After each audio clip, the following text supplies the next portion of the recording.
بسم اللہ الرحمن الرحیم۔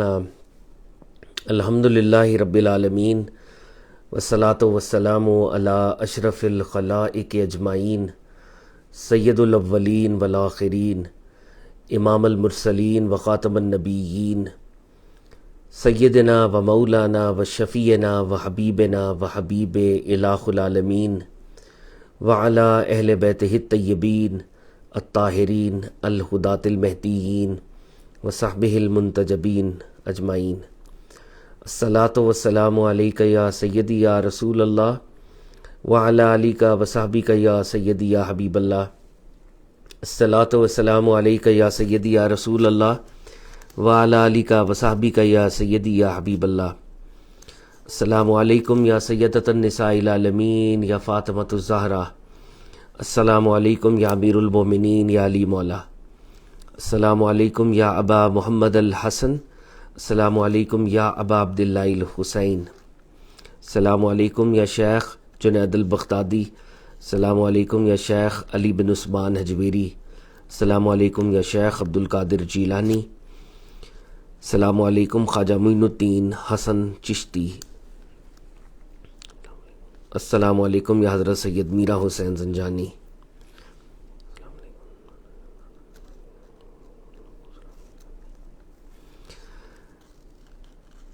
خواتین و حضرات، بر صغیر میں اولیاء اللہ کے امام شیخ علی بن عثمان حجویری المعروف داتا صاحب رحمۃ اللہ علیہ کا ایک قول ہمیشہ ہمارے پیش نظر ہوتا ہے۔ داتا صاحب نے فرمایا تھا، سننے والے کا مقام بولنے والے سے بڑھ کر ہے، کیونکہ جو سنتا ہے وہ خالصتاً رب تعالیٰ کی رضا کے لیے سنتا ہے، جو بولتا ہے وہ کبھی رب کی رضا کے لیے بولتا ہے اور بہت دفعہ اپنی ذات کو اور اپنے نفس ہی کو راضی کر رہا ہوتا ہے۔ ہم اللہ تعالیٰ سے دعا کرتے ہیں میرا بولنا، ہم سب کا سننا مالک کی رضا کے لیے ہو اور ہمارے نفس کی، ہماری ذات کی رضا کے لیے نہ ہو۔ خواتین و حضرات، میں آپ تمام احباب کو جو مجھے گوگل میٹ پہ جوائن کر رہے ہیں اور پھر فیس بک لائیو پہ بھی جوائن کریں گے، آپ سب کو میں ویلکم کہتا ہوں۔ اور آج سے ہم ایک اسپیشل سیشن شروع کر رہے ہیں، ایک اسٹوڈنٹ اورینٹڈ اٹیمپٹ ہے کہ ہم علامہ محمد اقبال، جن کو حکیم الامت کا ٹائٹل دیا گیا، جن کو شاعر مشرق کا ٹائٹل دیا گیا، جن کو مصور پاکستان کہا گیا، تو ایک اسٹوڈنٹ اورینٹڈ اٹیمپٹ ہے کہ ہم علامہ اقبال کے افکار، ان کی تھاٹس، ان کی پوئٹری، ان کا نثر کا کام، اس سے جڑنے کی ایک اسٹوڈنٹ اورینٹڈ کوشش کریں۔ تو مجھے ایٹ دا ویری آؤٹ سیٹ یہ کہنے میں کوئی عار نہیں ہے کہ آئی ایم نو اسکالر، میں علامہ صاحب کا کوئی اسکالر نہیں ہوں یا ماہر اقبالیات نہیں ہوں، بہت ہی ادنا درجے کا ایک چھوٹا سا طالب علم ہوں علامہ اقبال کی شاعری اور علامہ اقبال کے جو نثری کام ہے اس کا۔ تو بنیادی طور پہ ایک اسٹوڈنٹ اورینٹڈ ایفرٹ ہے، اور آج جو پہلا سیشن ہے اس میں آغاز میں علامہ اقبال کے جو چند بڑے کام تھے، علامہ صاحب کی جو پوئٹری ہے، علامہ اقبال کی جو پروز ہے، میں چاہ رہا ہوں کہ وہ ایک اسٹوڈنٹ اورینٹڈ انٹروڈکشن اس کی تھوڑی سی دی جائے، اور پھر جو سیشن ہم نے آگے کرنے ہیں اس میں ہم کیا کر رہے ہوں گے اور کس طرح سے ہم نے اس کو آگے لے کے جانا ہے، تو وہ کچھ ایک تھوڑی سی کانورزیشن بھی ہم کر لیں تاکہ ہم سب ایک اس جرنی پر ساتھ ساتھ انشاءاللہ چل سکیں۔ تو خواتین و حضرات، علامہ اقبال جیسے کہ ہم جانتے ہیں کہ بنیادی طور پہ ان کی جو وجہ شہرت ہے وہ ان کی شاعری ہے۔ علامہ اقبال کی پرسنالٹی کے 5 اینگلز ہیں جن کو اگر ہم اپنے ذہن میں رکھیں تو علامہ صاحب کی جو پرسنالٹی ہے اور وہ جو ان کا قد ہے ان کی علمی شخصیت کا، وہ ہمارے سامنے آتا ہے۔ پہلی بات تو یہ ہے کہ علامہ اقبال اردو کے شاعر ہیں، پنجاب سے آپ کا تعلق تھا، اور یہ بڑی انٹرسٹنگ بات ہے کہ علامہ اقبال سے پہلے لکھنؤ اور دلی یہ بنیادی طور پہ 2 بڑے شہر تھے، اور جیسے آپ لوگوں نے بھی کتابوں میں دیکھا ہوگا، دبستان لکھنؤ، دبستان Delhi, these were hubs of literature. جو کام تھا لٹریچر کا وہ ان 2 شہروں میں ہو رہا تھا، اور جو بڑے بڑے شعراء ہیں جن کا تاریخ میں نام ہے، غالب کی بات کر لیں، میر تقی میر کی بات کر لیں، یہ سارے اس بیلٹ سے ان کا تعلق ہے۔ پنجاب کے ایک چھوٹے سے شہر سے ایک نوجوان اٹھتا ہے، سیالکوٹ سے لاہور آتا ہے، اردو شاعری شروع کرتا ہے، اہل زبان نہیں ہے ٹیکنیکلی سپیکنگ، پنجابی ہے، مگر اللہ کا اس کے اوپر ایسا فضل ہوتا ہے کہ جب ہم اردو شاعروں کی کوئی فہرست مرتب کریں اور دیکھیں کہ ٹاپ 3 پوئٹس کون ہیں، تو علامہ اقبال اردو کے جو سب سے بڑے 3 شعراء ہیں ان میں سے ایک شاعر ہیں۔ وہ لوگ غالب کی بات کرتے ہیں، لوگ میر تقی میر کی بات کرتے ہیں، اور علامہ محمد اقبال کی بات کرتے ہیں۔ اور یہ صرف میں ابھی خالصتاً ایک فنی بات کر رہا ہوں، ایک آرٹ کے لیول پہ بات کر رہا ہوں، پیغام کے لیول پہ تو خیر علامہ کا مقابلہ شاید ہی کوئی کرے، لیکن ایک آرٹسٹکلی جب پوئٹری کا آرٹ ہے، علامہ اقبال اردو کے ٹاپ 3 بڑے شعراء میں سے آل ٹائمز، اردو کی جتنی بھی تاریخ ہے ان میں سے ایک ہے۔ اور اگر علامہ اقبال یہیں پہ رک جاتے تو یہ بذات خود ایک بہت بڑی وجہ شہرت ہوتی، ایک بہت ہی بڑی کلیم ٹو فیم ہوتا کہ علامہ اقبال اردو کے سب سے بڑے شاعروں میں سے ایک ہے۔ لیکن علامہ اقبال یہاں رکتے نہیں ہیں، اور علامہ اقبال کی جو دوسری ڈائمینشن ہے، علامہ اقبال پرشین کے اسٹیڈیم میں گئے، if I am to put it like this، اور پرشین بہت بڑی زبان ہے۔ پرشین، اور جیسے کہ ہمارے علم میں ہے کہ ہزارہ سال کا ایک ہیریٹیج ہے۔ پروفٹ صلی اللہ علیہ وسلم جب ظاہری طور پر اس دنیا میں تشریف لائے تو ہمیں یاد رکھنا چاہیے کہ ایران یا اہل فارس یہ اس وقت کی ورلڈ پاور تھی، ورلڈ پوری دنیا کو کنٹرول کرنے والے یہ لوگ تھے، ملیٹریلی، اکنامکلی اور لٹریچر کے لیول پر، لینگویج کے لیول پر، کلچر، تہذیب اور ثقافت کے لیول پر۔ تو فارسی کی تاریخ تو بہت طویل ہے، بہت بڑی ہے، اور ایک نان نیٹو پنجابی سپیکر کا فارسی شاعری کرنا بذات خود ایک بہت بڑی بات ہے۔ لیکن جو اس سے بھی بڑی بات ہے وہ یہ ہے کہ فارسی میں جہاں پر مولانا جلال الدین رومی ہیں، حافظ شیرازی ہیں، بیدل ہیں، اور ایک لسٹ ہے، سعدی شیرازی ہیں، ایک السٹریس لسٹ ہے۔ ہم فارسی کی تاریخ بھی جب مرتب کرتے ہیں تو فارسی کے اگر کوئی 5 بڑے شاعر ہوں تو علامہ اقبال ان 5 بڑے شعراء میں سے ایک شاعر ہیں، اور یہ بہت بڑی بات ہے۔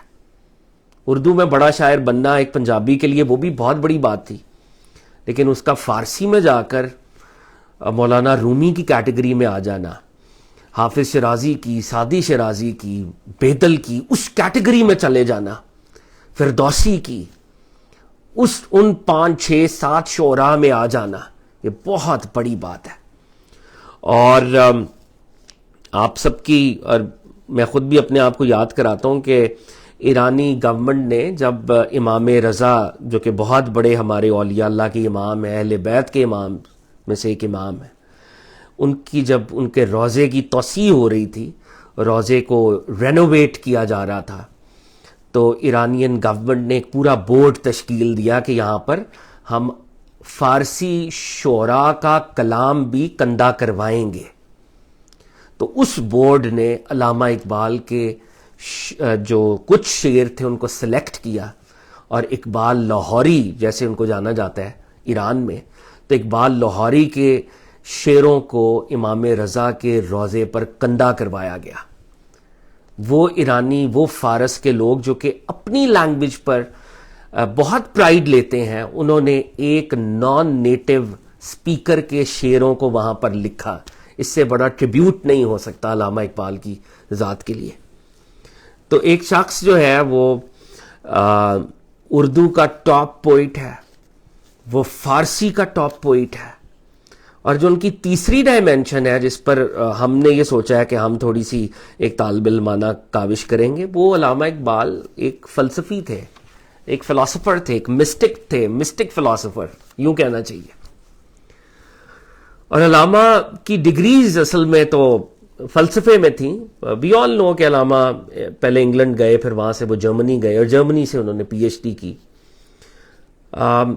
فلسفے کی دنیا میں جو علامہ کا کام ہے، جس کو reconstruction of religious thought in Islam کہا جاتا ہے، بہت بڑا کام ہے. اور لاہور میں ایک پروفیسر ہیں ڈاکٹر باسط بلال کوشل، 2 PhDs انہوں نے کر رکھی ہیں، اینڈ یہ دونوں PhDs ان کی امریکہ سے ہیں. ایک دفعہ ان کا سیشن لینے کا اتفاق ہوا. بڑے عالم ہیں اور علامہ اقبال کے بہت اچھے ایک اسکالر ہیں اقبالک اسٹڈیز میں. تو ان کا ایک جملہ میں یہاں پر ضرور ادا کرنا چاہوں گا. ڈاکٹر صاحب جب وہ کتاب پڑھاتے تھے تو وہ کہتے تھے کہ دنیا کے جو بڑے فلاسفرز ہیں ان میں سے ایک ٹاپ کا فلاسفر ایرسٹاٹل ہے، جس کو ہم ارسطو کہتے ہیں. تو ارسطو جو باتیں چیپٹرز میں کرتا ہے، بڑے بڑے باب باندھتا ہے تو علامہ اقبال اپنے فلسافیکل ٹیکسٹ میں وہ بحثیں جملوں میں کر کے آگے نکل جاتے ہیں. علامہ اقبال کا جملہ اتنا بھاری ہے کہ جو ارسطو کے لیول کے فلاسفرز ہیں وہ جو باتیں چیپٹرز میں کرتے ہیں، علامہ وہ باتیں جملوں میں کر کے آگے نکلتے ہیں. Reconstruction of religious thought in Islam میں، یعنی ایک بندہ اردو کا شاعر ٹاپ کا، پرشین کا شاعر ٹاپ کا، اور ساتھ دنیا اسلام کا پچھلے 500 سال میں اتنا بڑا فلسفی نہیں پیدا ہوا. وہ فلسفے کی دنیا میں گیا تو وہ وہاں پر پلیٹو کو، ایرسٹاٹل کو، کانٹ کو، ان بندوں کو چیلنج کرتا ہے جا کے. اور ویسے مطلب آلدو یہ میں چاہ رہا تھا یہ میں بعد میں شاید دکھاتا آپ کو، لیکن یہ میرے پاس ایک کتاب ہے 50 کی فگرز ان اسلام. یہ کنگز کالج لنڈن کے پروفیسر ہیں، انہوں نے ایک کتاب شائع کی، اسلام یعنی مسلمانوں کے 50 بڑی پرسنالٹیز. اور آف کورس سب سے بڑی personality we all know profit صلی اللہ علیہ وآلہ وسلم ہے، ان سے بڑا تو کوئی نہیں ہے. لیکن ان کے بعد 50 بڑے لوگ کون ہیں؟ تو انہوں نے ایک فہرست مرتب کی، اور اس فہرست میں ایک اہم نام سر محمد اقبال کا ہے. یعنی مسلمانوں کی 1400 سالہ تاریخ میں اگر 50 بڑے برینز، دماغ، فلاسفرز، مسٹکس، حدیث کے اسکالرز، پوری ایک فہرست اگر ہم بنا لیں، پوئٹس، ان 50 دماغوں میں سے ایک دماغ سر محمد اقبال کا ہے. اور مجھے یہ ایڈ کرنے دیں کہ ہم بر صغیر سے ہیں. میرے خیال میں انڈو پاک سب کانٹیننٹ میں علامہ اقبال کے علاوہ کوئی بندہ ہی نہیں ہے جس کا نام شاید اس فہرست میں ہوں گے انڈیا سے شاہ ولی اللہ کا نام ہے، جیسے وہ دہلی سے تھے، لیکن پنجاب، پاکستان، برٹش انڈیا کا یہ بیلٹ ہے، علامہ صاحب وہ واحد آدمی ہے. Top Urdu poet, top Persian poet, top Muslim philosopher. اور جو علامہ کی چوتھی ڈائمینشن ہے، انسان حیران ہوتا ہے. عام طور پہ جو فلاسفر ہوتا ہے وہ پوئٹ نہیں ہوتا اس طرح سے، جو پوئٹ ہے وہ اس طرح سے فلاسفر نہیں ہوتا. پوئٹ ہیں، فلاسفر ہیں، ساتھ پولیٹیکل تھنکر ہیں، پولیٹیکل ورکر ہیں، پولیٹیشین ہیں، پولیٹیکل لیڈر ہیں. آپ پنجاب مسلم لیگ کے پریزیڈنٹ رہے، آپ نے الیکشن لڑا، آپ الیکشن میں کامیاب ہوئے، اور جو ریال پالیٹکس ہے، جو پولیٹیکل تھنکنگ ہے، جس بنیاد پر آپ نے پاکستان کو ون کیا ہے الٹیمیٹلی، اس کی بنیاد دینے والے محمد اقبال ہیں. اور یہ بات ہم کہہ کر آگے نکل جاتے ہیں، ہمیں آگے نہیں نکلنا چاہیے. جو خطبہ اعلی آباد ہے، جو کہ 18 پیجز کا ڈاکیومنٹ ہے، 17-18 پیجز کا ایک ڈاکیومنٹ ہے، ہم تو اس کا ایک پیرا پڑھتے ہیں یا ایک پیرا بھی نہیں پڑھتے، صرف یہ کہہ دیتے ہیں کہ جی علامہ نے خطبہ اعلی آباد دیا، اور اس خطبہ اعلی آباد میں انہوں نے تصور پاکستان پیش کیا یا ان کو خواب آیا پاکستان کا. That 18 page document is worth reading کہ علامہ کس طرح سے اپنے تھیسس کو، اپنے آرگومنٹس کو ڈیولپ کر رہے ہیں، اور وہ کیسے مسلمانوں کے لیے ایک سیپریٹ ہوم لینڈ کی بات کرتے ہیں، جس کی الٹیمیٹ ڈیولپمنٹ اور کلمینیشن پاکستان ہے، جس کی الٹیمیٹ ڈیولپمنٹ اور کلمینیشن 23 مارچ 1940 اور پھر 14 اگست 1947 ہے. یہ علامہ کی کنٹریبیوشن ہے. اصل میں علامہ is hence spiritual founding father of Pakistan. علامہ کی قائد کو لکھے گئے لیٹرز ان کی سالڈ پولیٹیکل ایکیومن اور وزڈم کو بتا رہے ہیں، اور بندہ حیران ہو جاتا ہے یہ کس طرح کا دماغ ہے جو شاعری میں بھی عروج پہ ہے، فارسی شاعری میں بھی عروج پہ ہے، فلسفے میں بھی عروج پہ ہے، اور سیاست کی باریکیاں، ایڈمنسٹریشن کی باریکیاں، ان میں بھی یہ عروج پر ہے. And finally he also was a lawyer, law میں بھی ان کی ڈگری تھی. تو 5 ڈائمینشنز ہیں علامہ صاحب کی: Urdu poet, Persian poet, top philosopher, political thinker, political activist and a lawyer. اور جو سب سے بڑی ڈائمینشن ہے علامہ صاحب کی، اگر ہم اس کو ایڈ کریں، وہ علامہ صاحب کا پروفٹ صلی اللہ علیہ وآلہ وسلم سے والہانہ عشق تھا. والہانہ عشق جس کی نظیر اور مثال نہیں ملتی، بالکل اس کی کوئی اگزامپل آپ کو ریسنٹ ہسٹری میں نہیں ملتی. اور علامہ اقبال کا جو شاعری کا ایک مجموعہ ہے، اس کے اختتام پر علامہ نے پروفٹ صلی اللہ علیہ وسلم کی بارگاہ میں فارسی میں فارسی شعر نہیں پڑھا لیکن اس کا ترجمہ ایک پیرافریز لیول کے اوپر، کہ علامہ اقبال پروفٹ کو خطاب کرتے ہوئے کہتے ہیں، یا رسول اللہ، اگر میں نے اپنی شاعری میں قرآن کے علاوہ، شریعت کے علاوہ، آپ کے پیغام کے علاوہ کوئی بات کی ہو، اگر میں نے اپنی شاعری میں، اپنے میسج میں آپ کے دین کے علاوہ کوئی بات کی ہو، تو یا رسول اللہ مجھے قیامت میں اپنے پیروں کو چومنے سے محروم کر دینا، اور میرے کانٹے کو اپنی امت کے گلستان، اپنے امت کے باغ سے دور کر دینا. اس بات کو دوبارہ سننے کی ضرورت ہے. اقبال کیا کہہ رہے ہیں پروفٹ کی بارگاہ میں؟ یا رسول اللہ، اگر میں نے قرآن، حدیث، آپ کی ذات کے علاوہ اپنی شاعری میں یا اپنے پیغام میں کوئی بات کی ہو، تو آپ مجھے اس دنیا میں صرف ذلیل نہ کرنا، بلکہ قیامت میں، ڈے آف ججمنٹ میں آپ سے ملاقات، اور آپ سے ملاقات کیا، آپ کے قدموں کو چومنے کی سعادت سے محروم کر دیا جاؤں، اور مجھے نہیں، میرے کانٹے کو اپنے باغ سے دور کر دینا، نکال باہر کرنا، یعنی مجھے امت سے آپ نکال دیں. تو اگر کوئی شخص اس درجے کا دعویٰ کر رہا ہے، وہ ہمارے سب کانٹیننٹ کا ہے اور اوپر سے لاہور میں مدفون ہے، اور ہم بے خبری کا ہی عالم ہے کہ وی ڈونٹ ایون نو ہو علامہ اقبال از. تو یہ ایک ادنا سی چھوٹی سی کوشش ہے آنے والے دنوں میں ہم علامہ اقبال کی شاعری کو، اور علامہ اقبال کی خاص طور پہ جو ان کا فلسفے کا کام ہے، اس کو مل جل کر پڑھنے کی کوشش کریں گے. ہم نے لاسٹ ٹائم ایک تجربہ کیا ہے شیخ علی بن عثمان حجویری المعروف داتا صاحب کی کشف المحجوب پڑھنے کا، اور اس کتاب کو پڑھنے سے جو ایک بات سمجھ آئی وہ یہ ہے کہ بڑے لوگوں کی بات ورڈ ٹو ورڈ پڑھنی چاہیے. جب تک وہ ایگزیکٹ جملے نہ پڑھے جائیں اور پھر اس کے اوپر تھوڑی سی برین سٹارمنگ نہ کی جائے، تب تک وہ بات سمجھ نہیں آتی.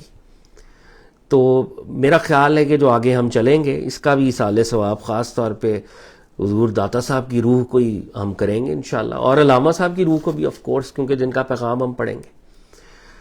لیکن ہم کوشش یہ کریں گے کہ جو شاعری بھی ہے اور جو علامہ صاحب کا پروز کا کام ہے وہ بھی ورڈ ٹو ورڈ پڑھیں، اور پھر جو ہماری انڈرسٹینڈنگ ہے، اور میں پھر ڈسکلیمر دیتا جاؤں، I am no scholar of Allama Iqbal, ایک بہت ہی ہمبل اٹیمپٹ ہے مل جل کر علامہ کو سمجھنے کی.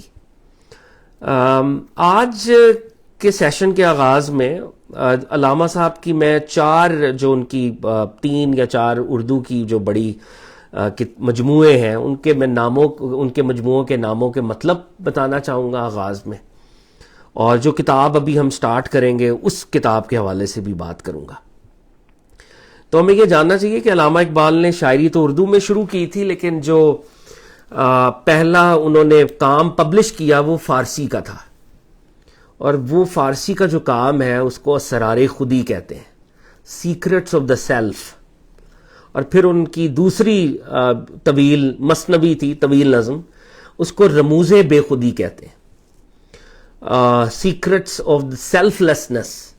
تو یہ علامہ کے دو کام ہیں، پہلے اسرار خودی، سیکرٹس آف دا سیلف، اور سیکرٹس آف سیلف لیسنس. یہ دونوں مثنویوں کو پھر اکٹھے کمپائل کیا جاتا ہے تو ان کو پھر اسرار و رموز کہہ دیا جاتا ہے.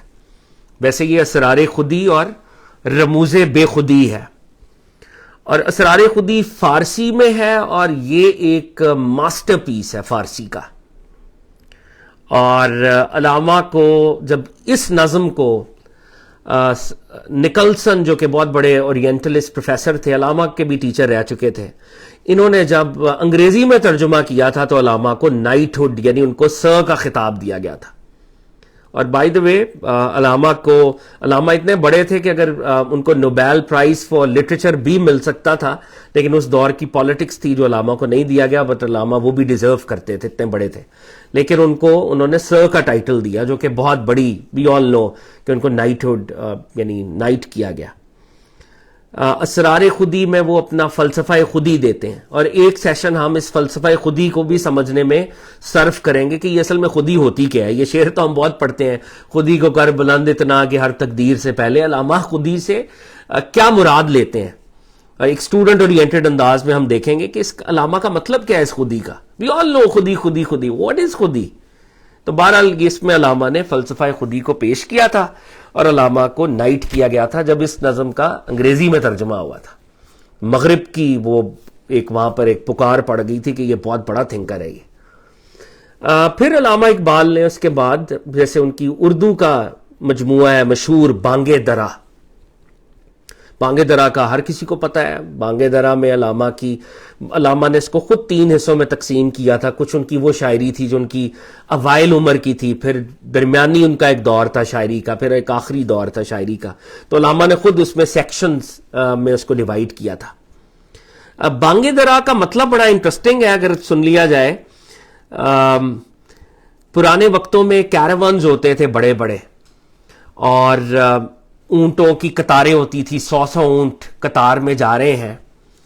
تو جو سب سے اگلا اونٹ ہوتا تھا اس کے گلے میں ایک گھنٹی باندھی جاتی تھی. وہ گھنٹی، اس کو درا، گھنٹی اور درا، اور اس کی جو آواز ہے اسے کہتے ہیں بانگ درا. یعنی ایک بہت بڑا اگر کیراوان ہو اور اس کے سب سے آگے اونٹ ہے، اس کے گلے میں گھنٹی ہو، تو اس کی جو آواز نکلے گی اس کو بانگ درا کہتے ہیں. تو یہ پرانے وقتوں میں کیوں گھنٹی باندھی جاتی تھی؟ یہ گھنٹی اس لیے باندھی جاتی تھی کہ ایک کاروان ہے، اس میں کوئی بندہ کھانا کھانے کے لیے رک گیا، کوئی واش روم کے لیے چلا گیا، تو اگر وہ راستے سے دور ہو جائے، کاروان سے علیحدہ ہو جائے، تو وہ گھنٹی جو ہے، گھنٹی کی آواز اس کو ڈائریکشن دے گی کہ یہاں پر کاروان ہے، میں اس ڈائریکشن پہ چلوں. تو علامہ اقبال نے اپنے شعری مجموعے کا نام رکھا بانگ درا، یعنی ڈائریکشن دینے والی آواز، سمت کا تعین کرنے والی آواز. یعنی مسلمانوں نے، وہ مسلمان جو اپنے کاروان سے، اپنے قافلے سے علیحدہ ہو گئے ہیں، میری شاعری ان کو دوبارہ سمت دکھائے گی، ڈائریکشن دکھائے گی، اور ان کی ڈائریکشن کو سیٹ کرے گی. تو بانگ درا بظاہر گھنٹی کی آواز، لیکن اصل میں ڈائریکشن دینے والی ساؤنڈ. تو یہ بانگ درا علامہ اقبال کا بہت ہی مشہور مجموعہ ہے. اس میں جو بڑی نظمیں ہیں، بہت سی ہیں ویسے، لیکن جو زیادہ تر مشہور ہیں، لوگ جن کو زیادہ پڑھتے ہیں، وہ شکوہ جواب شکوہ ہے. وہ آف کورس اس کا ایک اپنا لیول ہے، وقت آیا تو ہم اس کو بھی دیکھیں گے انشاءاللہ. علامہ کا جو دوسرا مجموعہ ہے اردو کا ایک اور، وہ ہے بال جبریل. اور بال جبریل میں علامہ کی جو پوئٹک بریلینس ہے وہ اپنے عروج پہ نظر آتی ہے. اور بال جبریل کو اگر ہم ٹرانسلیٹ کریں تو اس کا مطلب ہے ونگز آف گیبریل، جبریل کے پر.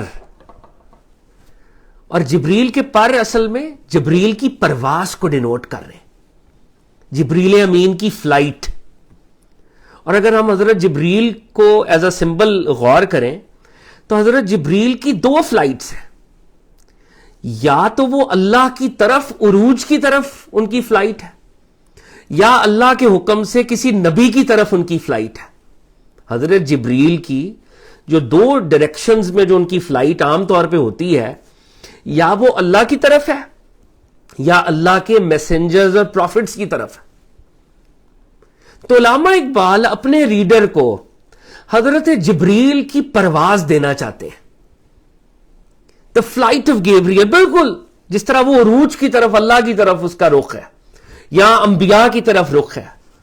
تو علامہ اقبال کا یہ جو شعری مجموعہ ہے، اس میں علامہ اپنے قاری کو یہ پیغام دے رہے ہیں کہ اگر تم میری شاعری کو دیکھو گے تو تم بھی حضرت جبریل کی طرح، تمہاری فلائٹس بھی ٹورڈز گاڈ یا ٹورڈز میسنجرز آف گاڈ ہو جائیں گی. یا یہ ان کا مقصد ہے، بال جبریل. علامہ کی جو دو بڑی نظمیں ہیں جو کہ اردو لٹریچر کی دو سب سے بڑی نظمیں ہیں، وہ اسی میں ہیں، بال جبریل میں. اور ان کا نام ہے جی مسجد کرتبہ اور ذوق و شوق. یہ وہ دو نظمیں ہیں جو کہ جن کا شاید ہی کبھی ذکر کیا ہو. ہم علامہ اقبال کو وہ بچوں والی گائے اور بکری اور پہاڑ، اس کا بھی اپنا ایک بچے کے لیول پہ وہ ٹھیک ہے، وہ باتیں وہ ان کا ڈینائل نہیں ہے. لیکن جب آپ وہ نظمیں بار بار سناتے ہیں لوگوں کو تو لوگوں کو لگتا ہے شاید علامہ اقبال بالکل کوئی ایسے گلی محلے کے نعوذ باللہ شاعر ہے. نہیں، مسجد کرتبہ اردو لٹریچر میں اس سے بڑی نظم موجود نہیں ہے. اللہ کی حمد ہے، قوموں کے عروج و زوال کا پورا فلسفہ شعروں کے اندر بیان ہو رہا ہے. ذوق و شوق، علامہ جب فلسطین گئے ہیں، مدینے نہیں جا سکے، پروفٹ صلی اللہ علیہ وآلہ وسلم کے قریب بھی ہیں دور بھی ہیں، اور خطاب ہو رہا ہے، نعت ہے اور قوموں کے ساتھ حالات اور احوال ان کا تذکرہ ہے. ذوق و شوق، اور یہ وہی نظم ہے جس کے اشعار اکثر پڑھے جاتے ہیں. وہ ایک اس کا بند ہے، لوح بھی تو قلم بھی تو، بال جبریل میں ذوق و شوق کا پارٹ ہے. علامہ کا جو ایک اور مجموعہ ہے، اور علامہ کو جناب موسیٰ علیہ السلام سے بڑی محبت تھی. وہ اپنی شاعری میں جناب موسیٰ علیہ السلام کو جگہ جگہ بطور اگزامپل ایز اے پریسیڈنٹ وہ پیش کرتے ہیں. تو یہ جو ان کی کتاب ہے، اس کتاب کا ٹائٹل ہی آفٹر حضرت موسیٰ ہے، ضرب کلیم. کلیم اللہ حضرت موسیٰ علیہ السلام کا لقب تھا، اور حضرت موسیٰ علیہ السلام کا مشہور جو معجزہ ہے، جو انہوں نے عصا اپنا وہ جو سٹاف تھا اس کا جب مارتے تھے تو وہ اژدہا بن جاتا تھا. تو اس کا کانسیکوینس کیا تھا کہ جب وہ سٹاف مارتے تھے تو حق و باطل کے درمیان ایک گلف آ جاتی تھی، حق و باطل کا فیصلہ ہو جاتا تھا. جادوگروں نے فوری طور پر جب وہ آپ نے مارا تھا تو وہ سجدے میں گر گئے تھے. قرآن میں جگہ جگہ اس واقعے کو بیان کیا گیا، وہ سجدے میں گر گئے تھے. They had understood, they had absorbed the light of Noor that was emanating from Moses صلی اللہ علیہ وآلہ وسلم علیہ الصلوۃ والسلام. تو حضرت موسیٰ کی وہ جو ضرب تھی وہ کفر و شرک، کفر و ایمان کے درمیان فیصلہ کرنے والی ضرب ہوا کرتی تھی.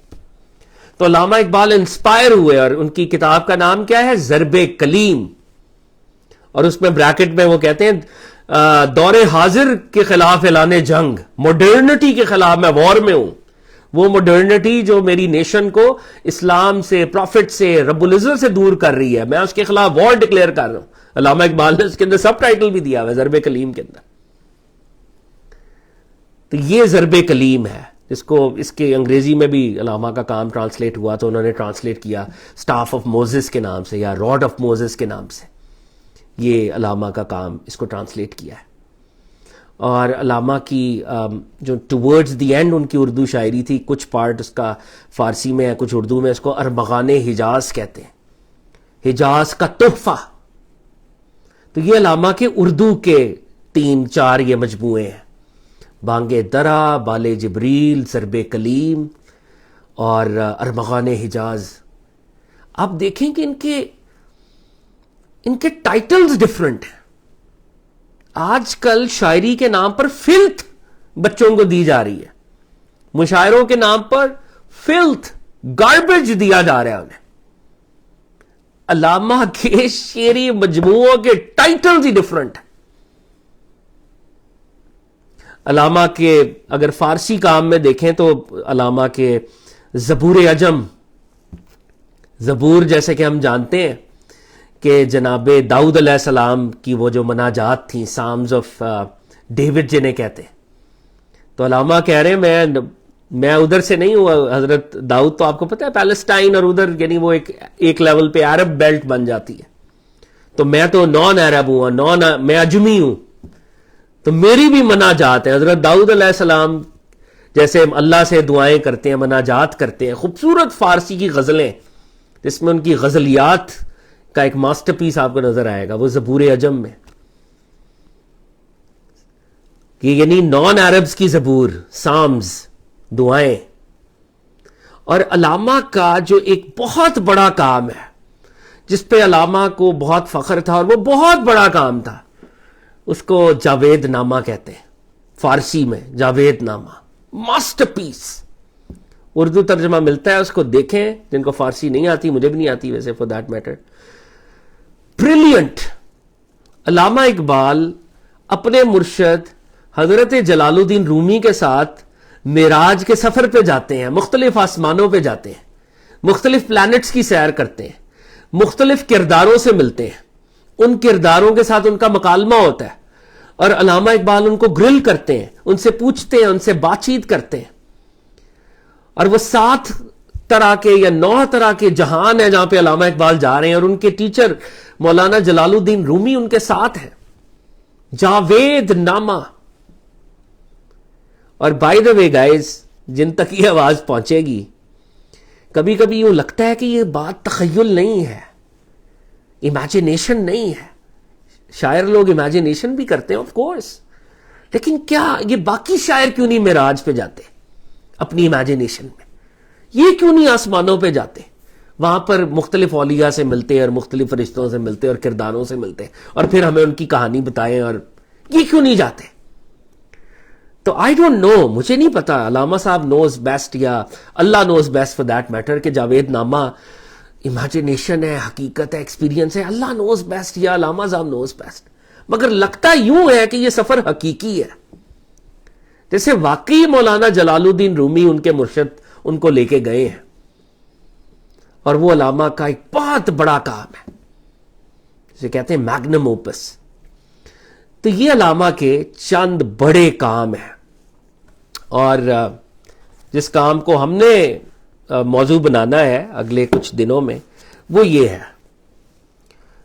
دا reconstruction of religious thought in Islam. یہ علامہ کے خطبات ہیں، فلسفے، اور یہ علامہ کا انگریزی میں کام ہے. He wrote in Urdu, he wrote in Persian, and he also wrote in English. The reconstruction of religious thought in Islam.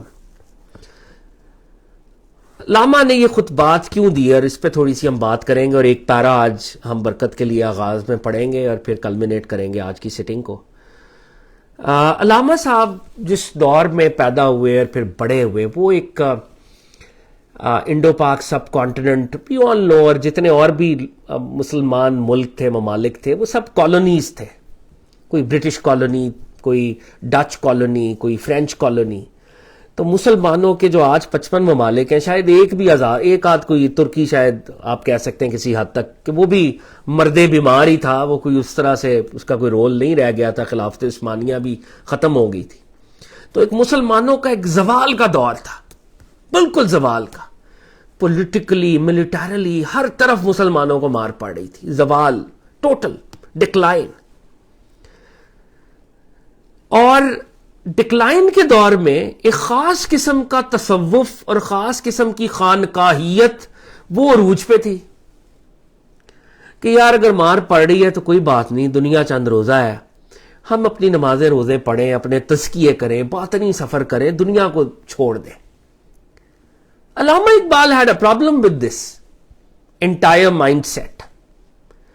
اگر تو انسان کا بنیادی مقصد صرف پرسنل تزکیہ، پرسنل باطنی سفر ہی ہے، تو اس دنیا میں جو قرآن نے نظام، جس کی قرآن بات کر رہا ہے، جس میں قرآن کا جسٹس سسٹم ہے، قرآن کی کرائمز اور پنشمنٹ کی آئیڈیالوجی ہے، قرآن کی اکنامک آئیڈیالوجی ہے، قرآن کی ملٹری کی جتنی آئیڈیالوجیز ہیں جو قرآن اور حدیث میں ہیں، پھر وہ ان کو کہاں پلیس کریں گے آپ؟ اگر بات ساری باطنی تزکیے کی ہے اور ظاہر کے اندر آپ نے کچھ نہیں کرنا، حقوق العباد کا جو وہ پورا ایمبٹ ہے، سوشل ایمبٹ، اس میں آپ نے کچھ نہیں کرنا اور آپ نے مقامات حاصل کرتے رہنا اور آپ نے اللہ کے پاس چلے جانا ہے، تو پھر کالونیز رہیں گے، پھر آپ تو برطانوی راج سے باہر نہیں نکل سکتے یا فرینچ راج سے باہر نہیں نکل سکتے، پھر تو آپ کو مار پڑنی چاہیے اور وہ پڑتی رہے گی۔ پھر جب تک آپ اس دنیا کے اندر فعال نہیں ہوتے، ڈائنامک نہیں ہوتے اور باطن کے ساتھ ظاہر اور ظاہر کے ساتھ باطن دونوں میں سائملٹینیسلی کام نہیں کرتے، تب تک آپ کو مار پڑے گی۔ تو علامہ اقبال اس لیے ایسے تصوف سے جو کہ ایک نشہ بن چکا ہے، حال طاری ہو رہے ہیں جی، قوالیاں چل رہی ہیں، ٹگے کا کام نہیں ہے، اخلاقی طور پہ، موریلٹی کے لیول پہ، سیاسی طور پہ ہر طرف آ رہے ہیں، جہاد کوئی نہیں، پالیٹکس کوئی نہیں، اکانومی میں فیلئر، ٹیکنالوجی میں، سائنس میں، ہر جگہ فیلئر، تو اس سے تو پھر ہم غلامی میں ہی رہیں گے۔ تو علامہ اقبال نے اس دور کا جو تصوف تھا، جو کہ اوریجنل تصوف داتا صاحب کا تصوف یہ نہیں ہے، شیخ جنید بغدادی کا یہ تصوف نہیں ہے، علامہ صاحب انفیکٹ ان کے تصوف کو ریوائیو کرنے نکلے ہیں، ظاہر باطن سائملٹینیسلی خدا کا نظام اس دنیا میں قائم ہو۔ پھر ہمارے ہاں ایک اور جو چیز ابھی بھی بہت امبیڈڈ ہے ہمارے فیبرک کے اندر کہ اجتہاد کے دروازے بند ہیں۔ Muslims were encountering modern new problems which were not being encountered by Imam Abu Hanifa, by Imam Shafi'i. We had to have our own solutions. اور جو پروفٹ صلی اللہ علیہ وسلم کی فیمس حدیث ہے، معاذ بن جبل رضی اللہ تعالیٰ عنہ کو گورنر بنا کے بھیجا تھا اور پوچھا کہ تم فیصلے کیسے کرو گے؟ انہوں نے کہا یا رسول اللہ میں قرآن کو دیکھوں گا۔ اگر قرآن میں سلوشن نہ ملا تو انہوں نے کہا یا رسول اللہ آپ کے ارشادات کو دیکھوں گا۔ تو پروفٹ نے کہا اگر اس سے بھی سلوشن نہ ملا پھر کیا کرو گے؟ تو انہوں نے کہا آئی ول ایکسرسائز مائی اون ججمنٹ، میں اجتہاد کروں گا، میں قرآن اور سنت کی روشنی میں اجتہاد کروں گا۔ تو بہت سی ایسی پرابلمز ہیں جو اس دور کے مسلمانوں کو یا آج کے دور کے مسلمانوں کو درپیش ہے، لیکن ہمارے ہاں جو بندہ اجتہاد کی بات کرتا ہے، جو کہ یہ کہتا ہے کہ جی جدید دور کے اندر بھی بندہ مسلمان رہ سکتا ہے اسلام کی ویلیوز کے ساتھ، تو یہ چیزیں تو ایکسیپٹیبل نہیں ہیں، نہ مولویوں کو ایکسیپٹیبل ہیں اور نہ ہی ہمارے لبرلز کو ایکسیپٹیبل ہیں، دونوں ایکسٹریمز پہ ہیں۔ تو علامہ اقبال جب یہ سارے ملیو کو دیکھ رہے تھے تو انہوں نے اجتہاد کے اوپر ایک لیکچر لکھا اور اسے کہیں پریزنٹ کیا۔ 1924 کی بات ہے کہ جب تک مسلمان اجتہاد کے دروازے نہیں کھولتے تو ہمیں مار پڑتی رہے گی۔ اس دور کے علماء بڑا سخت ناراض ہوئے، انہوں نے کہا یہ کیسے ہو سکتا ہے کہ آپ امام ابو حنیفہ کے اوپر بات کر دیں، امام شافعی کے اوپر بات کر دیں، امام احمد بن حنبل کے اوپر بات کر دیں؟ تو بھائی ان کے اوپر نعوذ باللہ کوئی بات نہیں کر رہا، وہ تو ہمارے عظیم سکالرز اور فقہاء ہیں، مگر جو نئی پرابلمز ہیں جو کہ امام ابو حنیفہ کے دور میں تھی نہیں، تو اس کے لیے تو ہمیں سلوشنز ڈیولپ کرنے پڑیں گے نا۔ تو علامہ اقبال کی اس بات کو مولویوں نے، ہمارے سو کالڈ علماء نے اچھی طرح سے ریسیو نہیں کیا، اور علامہ پر 1924 پر صرف اس لیے کہ وہ اجتہاد کی بات کرتے ہیں کافر ہونے کا فتویٰ لگا دیا گیا۔ وہ محمد اقبال جو اپنی شاعری میں یہ کہہ رہا ہے کہ یا رسول اللہ میں آپ کی ٹیچنگ سے ذرہ برابر بھی نہیں ہٹتا کبھی، اس بندے کو کافر کا جو ہے فتویٰ دے دیا گیا، اور علامہ اقبال واز ویری ہرٹ آن دس۔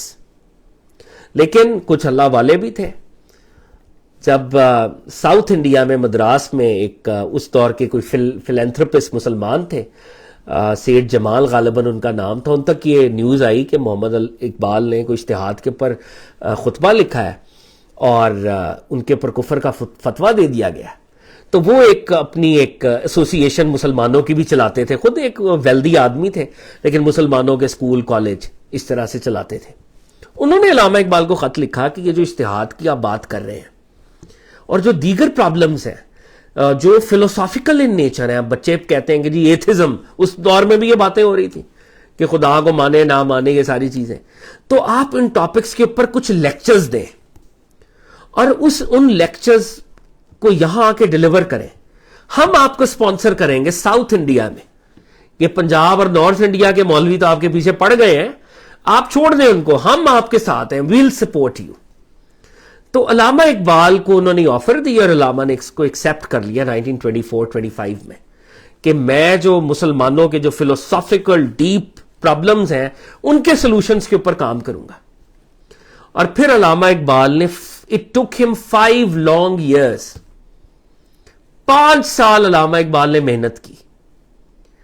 اور اس دور کے جو بڑے اسکالرز تھے جیسے سید سلیمان ندوی تھے, پیر میر علی شاہ صاحب تھے, اور لوگ تھے, ان کو لیٹرز لکھے اور ان سے مسلمانوں کا جو کلاسیکل صوفیات تھے, اسکالرز تھے, ان کا موقف انہوں نے پوچھا. فلوسافیکل جو ایشوز ہیں, زمان, مکان, ٹائم اینڈ اسپیس, ایپسٹیمالوجی, اب یہ ہم آگے بات بھی کریں گے, اسٹوڈنٹ اورینٹڈ انداز میں سیکھنے کی بھی کوشش کریں گے. میٹا فزکس کے جتنے بڑے بڑے ایشوز تھے, تو علامہ اقبال نے وہ لانگ ڈسکشنز کی. علامہ کا اپنا بیک گراؤنڈ نالج تھا, وہاں کے جو اس وقت کے اسکالرز تھے ان کے ساتھ علامہ کی بیٹھکیں تھیں, ان کی اپنا جو تھیسس تھا پی ایچ ڈی کا وہ خود فلسفی میں تھا, ان کا اپنا بیک گراؤنڈ تھی وہ بھی. تو علامہ نے 5 سال لیے, تقریباً 4-5 سال, اور علامہ نے یہ لیکچرز کو مرتب کیا. اور ان لیکچرز کو انہوں نے پھر ساؤتھ انڈیا جا کے, مدراس جو موجودہ آج کل کا چنائے ہے, مدراس گئے, وہاں پہ دیا, علی گڑھ, یہ ساؤتھ انڈیا گئے, اور وہ سارا وہ جو سیٹ صاحب تھے انہوں نے علامہ کو اسپانسر کیا, ان کی بورڈنگ لاجنگ اور جس طرح سے بھی. اور علامہ کے 2 دوست ان کے ساتھ تھے, تو ساؤتھ انڈیا کا ٹرپ کیا علامہ اقبال نے. اور اس دور کی ٹرین 2 دن ان کو دہلی سے 2 دن یا 3 دن کہتے ہیں لگے. پہلے بامبے گئے, پھر بامبے سے آگے ساؤتھ انڈیا میں. اور علامہ ساؤتھ انڈیا جانے میں اس لیے بھی انٹرسٹڈ تھے کہ علامہ آلویز وانٹیڈ ٹو وزٹ سلطان ٹیپوز گریو, کیونکہ سلطان فتح علی خان ٹیپو جو تھے وہ مسلمانوں کی بریوری کا ایک بہت بڑا سمبل تھے. تو وہ ان کی قبر پہ بھی جانا چاہتے تھے, اور وہ چاہتے تھے کہ وہ سلطان ٹیپو کے بارے میں کوئی نظم کہے, اور جو کیفیت ان پہ ان کے مزار سے آئے گی وہ اس کو ابزارب کر کے ٹرانسمٹ کرنا چاہتے تھے. تو علامہ کا ایک یہ بھی ساؤتھ انڈیا جانے کا ایک مقصد تھا. تو علامہ نے پھر یہ لیکچرز کو مرتب کیا, دا ریکنسٹرکشن, تشکیل نو, تعمیر نو, یا پھر اس کا دوسرا مطلب ری انٹرپریٹیشن بھی ہو سکتا ہے کہ اسلامک تھاٹ کی تشکیل نو, اس کو دوبارہ سے میں ایک بلڈنگ کھڑی کرنا چاہ رہا ہوں, کیونکہ بہت سے مسائل آ چکے ہیں جن کو میں نے حل کرنا ہے. تو جو علامہ کا پہلا لیکچر, 7 لیکچرز ہیں, ہم کوشش کریں گے انشاءاللہ, اللہ کی اگر عطا رہی تو ہم اس کو ورڈ ٹو ورڈ پڑھیں اور اپنے لیول کے اوپر سمجھنے کی کوشش کریں. اگین میں یہ کہہ رہا ہوں کہ I am not a scholar, we none of us is claiming any scholarship. تو برکت کے لیے جو علامہ کا پریفس ہے, یعنی جو کتاب کا جہاں سے آغاز ہو رہا ہے, تو وہ ہم پڑھتے ہیں آج اور دیکھتے ہیں کہ علامہ صاحب کیا ہمیں سمجھانے کی کوشش کریں گے. علامہ کا پریفس ہے جو انہوں نے خود لکھا ہے, یہ پوری کتاب ان کی ریٹن, اور پھر انہوں نے اس کو پڑھا تھا. تو علامہ صاحب فرماتے ہیں, The Quran is a book which emphasizes deed rather than idea. تو علامہ کا پہلا جملہ, اور یہ بہت اہم ہے, کہ قرآن ایک ایسی کتاب ہے جو ڈیڈ, عمل کے اوپر ایمفسس کرتی ہے, آئیڈیاز کے اوپر ایمفسس نہیں کرتی. اب اس بات کو اگر ہم ذرا 1 منٹ کے لیے یہاں پہ پاز کر کے دیکھ لیں, ہمارے صوفیاء کے ہاں بھی ایک ٹرم استعمال ہوتی ہے جسے ہم مجاہدہ کہتے ہیں. جو عمل اور عمل کی پرفیکشن ہے, یعنی ایکشن کی پرفیکشن ہے, اس کو ہم مجاہدہ صوفیاء کرام کہتے ہیں. تو بہت مجاہدات کرتے ہیں, عبادات بھی ان کے اندر شامل ہیں, حقوق العباد کے بھی مجاہدے, صرف یہ نہیں ہے کہ مجاہدے صرف نماز روزے کے حد تک ہوتے ہیں, مجاہدہ تو ایک بہت براڈ ٹرم ہے. تو قرآن اصل میں بنیادی طور پہ جب وہ اپنے آپ کو انٹروڈیوس کرتا ہے یا کوئی آئیڈیالوجی انٹروڈیوس کرتا ہے, تو قرآن اصل میں جو پہلی چیز ہم سے مانگتا ہے وہ عمل ہوتی ہے. کس پہ عمل کرو پہلے, اس پہ مجاہدہ کرو پہلے. اگر آپ نماز بھی پڑھ رہے ہیں تو نماز کا فائدہ بھی ہے, قرآن بتاتا بھی ہے, لیکن وہ پہلے تقاضا کرتا ہے پہلے پڑھو. روزہ پہلے رکھو. اور یہ ویسٹرن مائنڈ سیٹ سے ذرا مختلف ہے یہ بات علامہ کے نزدیک. ویسٹرن مائنڈ سیٹ کہتے ہیں پہلے مجھے بتاؤ اس کا کیا فائدہ ہوگا, جب تم مجھے بتاؤ گے اس کا کیا فائدہ ہوگا تب میں یہ کام کروں گا.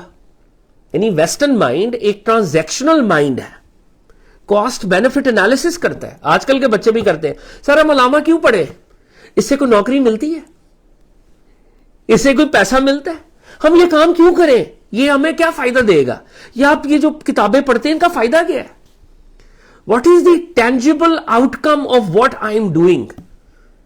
یہ ایک بہت ویسٹرن مائنڈ سیٹ ہے. تو علامہ صاحب کیا کہہ رہے ہیں, قرآن کا مائنڈ سیٹ ہے پہلے سبمٹ کرو, سبمٹ کرو, سرنڈر کرو خدا کے سامنے, ہے نا, خدا جو کہہ رہے ہیں پہلے سبمٹ کر جاؤ. جب کوئی شخص مجاہدہ کرتا ہے, حضرت علی اجویری نے بھی یہ بات ہمیں سکھائی ہے, تو اس مجاہدے کا بینیفٹ ملتا ہے کبھی نہ کبھی, اس کی وزڈم, اس کی حکمت کبھی نہ کبھی کھلتی ہے, اور وہ جو حکمت کھلتی ہے وہ بہت بڑی ہوتی ہے, اور وہ ریئل ہوتی ہے, اور وہ فار لائف پھر آپ کے ساتھ رہتی ہے.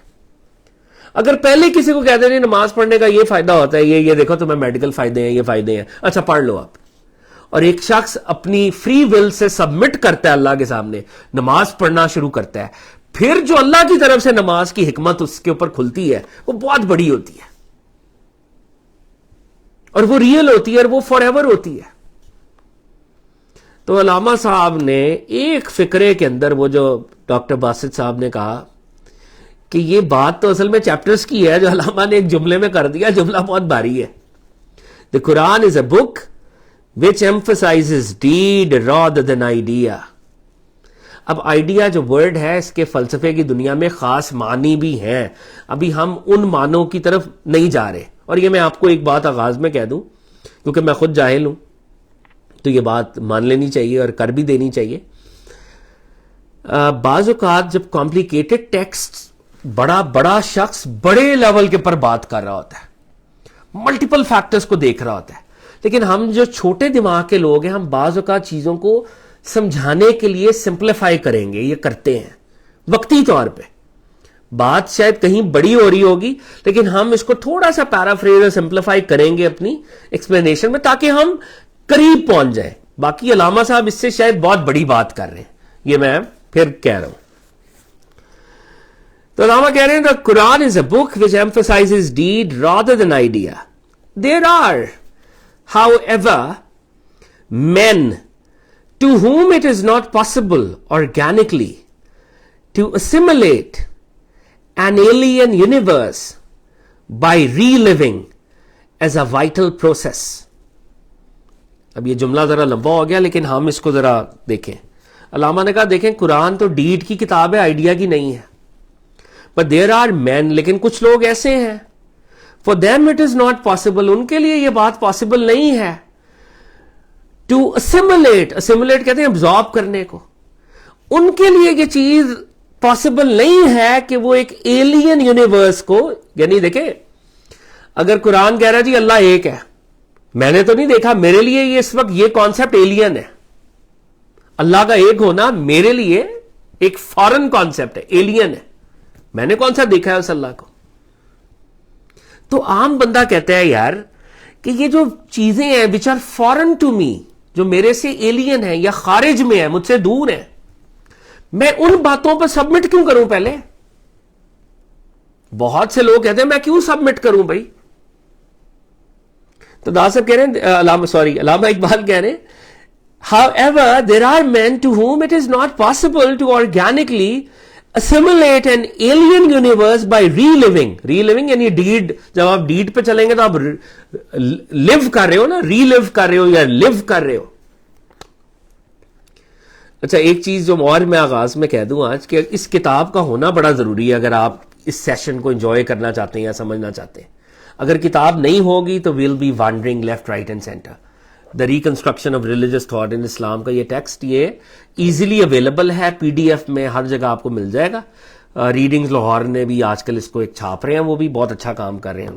تو بہرحال یہ جملے اگر آپ کے سامنے ہوں گے تو یہ سمجھ آئے گی, ورنہ یہ بالکل ایک بورنگ اور ایکسرسائز ان فیوٹیلٹی بن جائے گی. تو علامہ صاحب کہہ رہے ہیں there are however men to whom it is not possible organically to assimilate an alien universe by reliving as a vital process. That special type of inner experience on which religious faith ultimately rests. تو جب آپ dead کرتے ہیں, جب کوئی شخص dead کرتا ہے تو اس کو کیا ملتا ہے؟ اس کو ایک انر ایکسپیرینس ملتا ہے. اس کو جس کو ہمارے صوفیہ کہتے ہیں تو مجاہدہ کرو تمہیں مشاہدہ ملے گا اللہ کے فضل سے. تو علامہ اقبال یہاں پہ کیا کہہ رہے ہیں؟ علامہ کہہ رہے ہیں دیکھیں بات یہ ہے, مذہب ڈیڈ اور ڈیڈ سے پیدا ہونے والے ایکسپیرینس کا نام ہے. جب ڈیڈ آپ کرو گے تو آپ کو ایک انر ایکسپیرینس ملے گا. لیکن بہت سے لوگ ایسے ہیں جو اس تھیری کو ماننے کے لیے تیار نہیں ہے کہ ڈیڈ کریں تو انر ایکسپیرینس ہوگا. وہ کہتے ہیں کہ جی ہم فورن چیزوں یعنی فورن باہر کی چیزوں کو یا ایلین چیزوں پر عمل کیوں کریں؟ پہلے ہمیں اس کی حکمت پہلے بتائیں گے تو ہم عمل کریں گے. علامہ کی پروز کو بھی اگر آپ غور سے دیکھیں نا تو یہ بھی پوئٹک ہے. آگے جا کے آپ دیکھیں گے علامہ کی پروز بھی پوئٹک ہے, اس میں بھی ایک بریلینس ہے ان کے ٹیکسٹ میں. The Quran is a book which emphasizes deed rather than idea. There are, however, men to whom it is not possible organically to assimilate an alien universe by reliving as a vital process. That special type of inner experience on which religious faith ultimately rests. تو مذہب dead اور experience پہ کھڑا ہے. دین قرآن خاص طور پہ عمل اور ایکسپیرینس پہ عمل کرو گے, کیفیت اور ایکسپیرینس اور سٹیٹ ملیں گے اس کے ساتھ. ماڈرن مائنڈ کہتا ہے ہم کیوں ری لیو کریں ایک فارن یونیورس کو, پہلے حکمت بتاؤ پھر کریں گے. ڈاکٹر صاحب کہتے ہیں مور اوور, علامہ اقبال کہہ رہے ہیں sorry, more over the modern man, یہ جو جدید آدمی ہے آج کل کا, by developing habits of concrete thought. Concrete thought, ہماری تھاٹ ہے نا, افکار ہیں, دے آر کانکریٹ. ہم نے چیزوں کو ایک سسٹمیٹکلی ان کے کانسیپٹس بنا لیے ہیں, ہم نے تھیریز ڈیولپ کر لی ہیں, ہم نے سبجیکٹس ڈیولپ کر لی ہیں. اگر ہم 1400 سال پہلے جائیں تو چیزیں اس طرح سے سیپریٹ نہیں تھی, علوم و فنون ایسے سیپریٹ نہیں تھے نا. فلاسفی, سائنس, فزکس ایک ہی ہول ہی تھا وہ. تو ماڈرن مائنڈ نے تو چیزوں کو علیحدہ علیحدہ کیا ہے, کانسیپٹس بنائے ہیں, نالج کی برانچز بن گئی ہیں, اس کے تھاٹس کے پیٹرن بن گئے ہیں. یہ جی یہ سائیکالوجی ہے, یہ جی یہ مائنڈ سائنسز ہے, یہ فزکس کی بات ہے جی, یہ اب کوانٹم فزکس کی بات ہے. جو ہماری تھاٹ کانکریٹ ہو رہی ہے, اس کے اوپر کانسیپٹس بن رہے ہیں, علیحدہ علیحدہ ہو رہے ہیں, آگے کو بڑھے. پہلے یہ نہیں تھا, پہلے یہ علم ایک ہول کی شکل میں ایگزسٹ کرتا تھا, اب یہ برانچز کی شکل میں ایگزسٹ کرتا ہے. تو ماڈرن مائنڈ, علامہ اقبال کہہ رہے ہیں modern mean by developing habits of concrete thought. Modern mind نے سوچنے کے بھی ٹھوس اور کانکریٹ اس نے ڈپارٹمنٹس اور برانچز بنا لی ہیں نالج میں بھی. اور علامہ اقبال یہاں پہ یہ بتانا چاہ رہے ہیں کہ یہ کام کوئی غیر اسلامی نہیں ہے. These habits Islam itself fostered, at least in the earlier stages of its cultural career. مسلمانوں نے بھی یہ کام کیا تھا. کانکریٹ تھاٹ صرف یہ مغرب کے لوگ یا ویسٹرن لوگ نہیں کر رہے, مسلمانوں میں بھی امام غزالی پیدا ہوئے تھے, مسلمانوں میں بھی ابن سینا, ابن رشد پیدا ہوئے تھے. ہم اگری کریں یا ڈس اگری کریں, دیٹس another debate. تو علامہ اقبال یہاں پہ کہہ رہے ہیں modern man by developing habits of concrete thought, habits which Islam itself fostered at least in the earlier stages of its cultural career, has rendered himself less capable of that experience, which he further suspects because of its liability to illusion. تو علامہ اقبال کا پہلا کیا تھا؟ قرآن dead پہ عمل.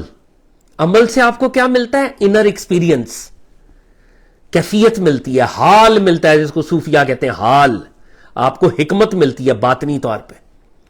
علامہ اقبال کہہ رہے ہیں ماڈرن مائنڈ جو ہے, کیونکہ اس نے کانکریٹ علوم ظاہریہ کی برانچز بنائی ہیں, اب علوم ظاہریہ پہ چلنے والا باطنی کیفیات کو شک کی نظر سے دیکھتا ہے اور وہ کہتا ہے کہیں یہ illusions نہ ہو، تو اس لیے بھی وہ دور بھاگتا ہے سبمٹ کرنے سے. تصوف جو صحیح تصوف ہے، ٹرو تصوف ہے، ٹرو ریلیجن ہے، وہ کہہ رہا ہے ڈیڈ پہ چلو، عمل کرو تو تمہیں باطنی کیفیات ملیں گی، حکمت مل جائے گی. ماڈرن مائنڈ کہہ رہا ہے یہ میری کانکریٹ تھاٹس ہے. علامہ کہہ رہے ہیں کانکریٹ تھاٹس مسلمانوں نے بھی ڈیولپ کی، لیکن جدید دنیا میں کانکریٹ تھاٹس کی ٹربل کیا ہے، ان کا نقصان کیا ہے کہ آدمی شک میں مبتلا ہو جاتا ہے کہ یہ جو مذہبی کیفیت ہے یہ illusions تو نہیں ہے، یہ سراب تو نہیں ہے، یہ میرا سائیکولوجیکل مسئلہ تو نہیں ہے، سائیکولوجیکل ڈسوننس تو نہیں ہے مجھے. تو وہ اس لیے بھی کہتا ہے کہ یار پہلے مجھے حکمت بتاؤ پھر عمل کروں گا. I don't know whether I'm being able to clarify یا میں پہنچا پا رہا ہوں جو علامہ اقبال کہہ رہے ہیں، مگر علامہ اقبال نے اس وقت دو پوائنٹس کو ایڈوانس کیا ہے. پہلا پوائنٹ اور بہت اہم point, Quran is a book of deed and all religious texts these are books of deeds. اگر ہم نے کشف المحجوب پڑھی ہمارے عمل میں نہیں آئی تو پڑھنے کا کیا فائدہ؟ اصل میں تو عمل درکار ہے. داتا صاحب نے کتاب شروع یہاں سے کی تھی کہ ایک شخص کو ایک وہ پتھر ہٹاتا ہے اور اندر سے اس کو پرچی ملتی ہے، اس پہ کیا لکھا ہوتا ہے؟ بھئی تم نئے علم کے پیچھے بھاگ رہے ہو، جو آتا ہے اس پہ عمل کر رہے ہو. عمل کے بغیر علم کا تصور ہی نہیں ہے اسلام میں. تو علامہ اقبال کہہ رہے ہیں کہ قرآن ڈیڈ کی کتاب ہے، ڈیڈ سے انر ایکسپیرینس ملتا ہے. ماڈرن مائنڈ کیونکہ کانکریٹ تھاٹ پیٹرنز میں سوچنے شروع ہو چکا ہے، وہ باطنی چیزوں کو نہیں مانتا اور باطنی چیزوں کو ڈاؤٹ کرتا ہے کہ کہیں یہ illusions نہ ہو. اب علامہ اقبال تھوڑا سا ٹرن لے رہے ہیں، ایک اور لیول پہ بات کر رہے ہیں. The more genuine schools of Sufism have no doubt done good work in shaping and directing the evolution of religious experience in Islam. But their latter-day representatives, owing to their ignorance of the modern mind, have become absolutely incapable of receiving any fresh inspiration from modern thought and experience. اب علامہ اقبال ایک اور بات کر رہے ہیں. علامہ نے establish کیا کہ بھئی انر ایکسپیرینس اصل میں ڈیڈ کے بعد ملتا ہے. ماڈرن مائنڈ اس کو قبول کرنے کے لیے تیار نہیں ہے. اب علامہ اقبال کہہ رہے ہیں جو پہلے صوفیات ہیں ان صوفیاء نے انر ایکسپیرینسز کو بتانے میں، ٹرانسمٹ کرنے میں، لوگوں تک پھیلانے میں اور اس کی حکمت کو واضح کرنے میں بڑا اچھا رول پلے کیا تھا. لیکن جو علامہ کے دور کے صوفیاء ہیں اور آج کے دور کے بھی سو کالڈ صوفیاء ہیں، علامہ اقبال کہہ رہے ہیں کہ وہ بالکل فیل ہو چکے. پرانے وقت کے صوفیاء اپنے دور کی ضروریات کے ساتھ ڈیڈ اور انر ایکسپیرینس کو بیلنس رکھ سکتے تھے اور لوگوں کو سکھا سکتے تھے.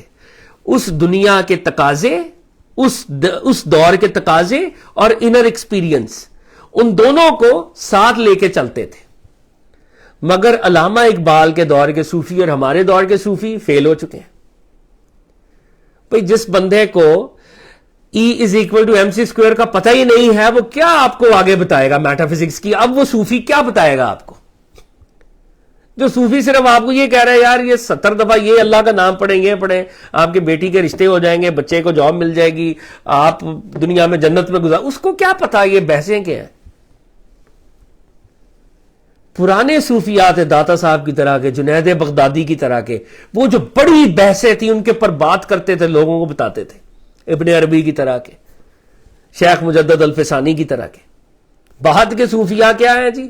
وہ جی قادری اچھے ہوتے ہیں، چشتی اچھے ہوتے ہیں، سوربردی اچھے ہوتے ہیں، کون میرا سلسلہ آگے، میرا پیر آگے، میں نے اتنے عرض کر لی اتنی. بھائی یہ بڑے مسئلے ہیں، ماڈرنٹی کا جن آپ کے سامنے ہے، بڑے سوالات ہیں، ان کو ریزالو کرنا ہے.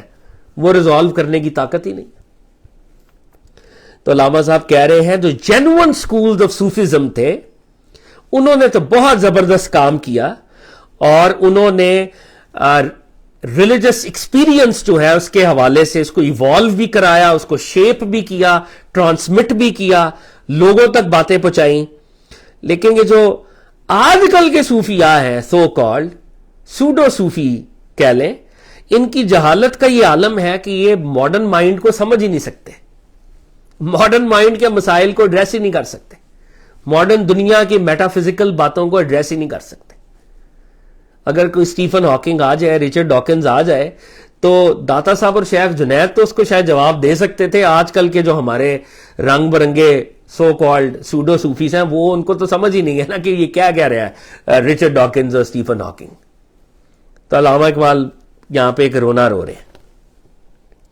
تو علامہ اقبال کہہ رہے ہیں, they are perpetuating methods which were created for generations, possessing a cultural outlook differing in important respects from our own.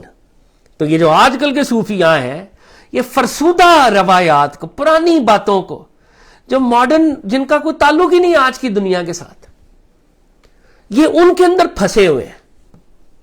یہ وہ والے میتھڈز کو پرپیچویٹ کر رہے ہیں, ان کو پرپیچویٹ کر رہے ہیں, آگے پھیلا رہے ہیں, اسپریڈ کر رہے ہیں, جو کہ پچھلی جنریشنز کے لیے تو شاید سوٹیبل ہو سکتی تھی, لیکن آج کی جنریشن, جن میں علامہ اقبال نے آج ہم 2021 میں پڑھے ہیں, تو آج کی جنریشن کے لیے وہ میتھڈز سوٹیبل نہیں ہیں. یعنی علامہ صاحب کیا کہہ رہے ہیں؟ علامہ صاحب کہہ رہے ہیں, اگر ماڈرن مائنڈ کو تم نے قرآن, جو کہ ڈیڈ کی کتاب ہے, جس ڈیڈ کی کتاب سے انر ایکسپیرینس ہوتا ہے, اگر تم اس کو یہ بات سکھانا چاہتے ہو, تو پرانا میتھڈ آف ٹرانسمیشن نہیں چلنے والا, تمہیں اپنا میتھڈ بدلنا پڑے گا.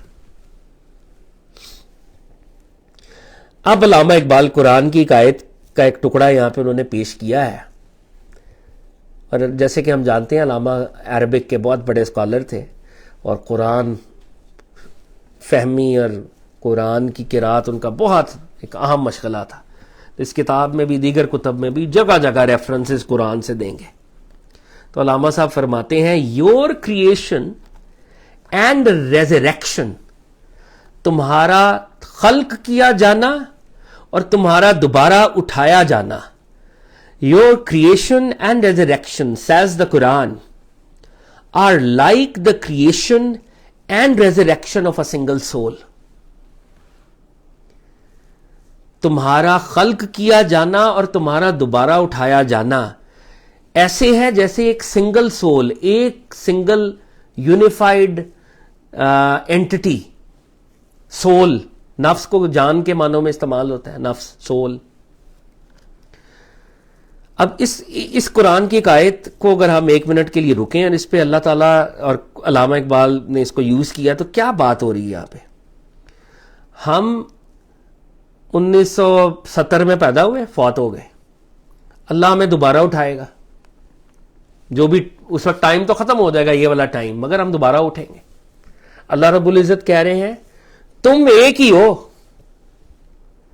تم وہی ہو جو 2020 میں تھے, 21 میں تھے, اور جب تمہیں دوبارہ اٹھاؤں گا تم ہی ہوگے, فہد تم.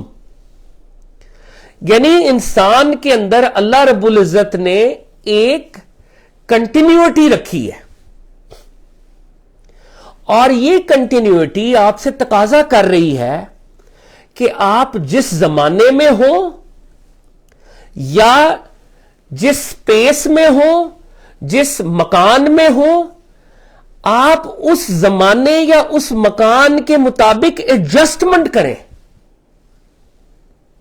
میں اس دنیا میں, یہ مادی دنیا ہوگی, تو مادی دنیا کے تقاضوں کے مطابق مجھے ایڈجسٹمنٹ کرنی ہے, میں ہی ہوں, دس از می فہد. لیکن کل اگر اللہ فضل کرے اور میں جنت میں چلا جاؤں اور ایز اے جنت, تو جنت کے تقاضوں میں مجھے کچھ اور فیکلٹیز استعمال کرنی ہے اور مجھے کرنی چاہیے, تو تب میں وہ چیزیں ان میں ایڈجسٹمنٹ کروں گا.